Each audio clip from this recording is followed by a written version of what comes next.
کرزي او عبدالله څنګه ځانونه د 2 پیسو کړل؟ فرانسویانو پرون څه وکړل؟ سلام ستړي مشئ. تېره ورځ فرانسه کې د کوم پارک پیاده رو د افغانستان د پخواني تنظیمي قومندان احمد شاه مسعود په نوم نومول شوی. د پاریس د ښاروالۍ مرستیال لیکلي پاریس په نړۍ کې لومړنی ښار دی چې د احمد شاه مسعود له مرګه 20 کاله وروسته هغه ته چې د سولې لپاره جنګېده درناوی کوي. هلته ځینې مراسم هم جوړ شوي وو چې له افغانستانه پکې عبدالله د احمد شاه مسعود زوی احمد مسعود، پخواني ولسمشر حامد کرزي او ځینې نورو کسانو ګډون کړی و. خلک د دوی په ګډون سخت غوسه دي او دوی وایي چې د افغانستان حیثیت ته تاوان رسولی. دوی وایي هم د عبدالله او کرزي د کمال خان بند د ملي پروژو په څېر پرانستو کې ګډون نه کوي، د خپلواکۍ کلیزې ته نه ځي، خو فرانسې ته بیا د یوې لیک دړې د لګولو لپاره روان وي. بیا وروسته کومه لیدنه هم شوې چې د احمد شاه مسعود زوی له کرزي او عبدالله وړاندې کېنولی.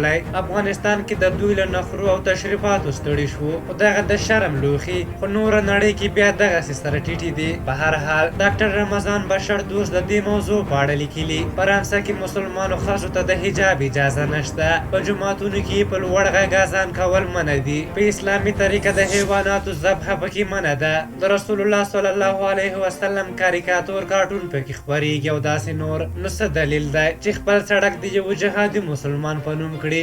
د احمد شاه مسعود او د فرانسې جاسوسي سازمان ترمنځ پټې اړیکې څومره مطرح دي؟ په هر حال تاسو دغه موضوع په اړه څه نظر لرئ؟ خپل نظرونه مو راته په کومنټ کې ولیکئ. که زموږ ویډیو مو خوښه شوې وي ضروري لایک کړئ. تر بلې ویډیو مو په لیا بخښونکي خدای سپارم. د الله په امان.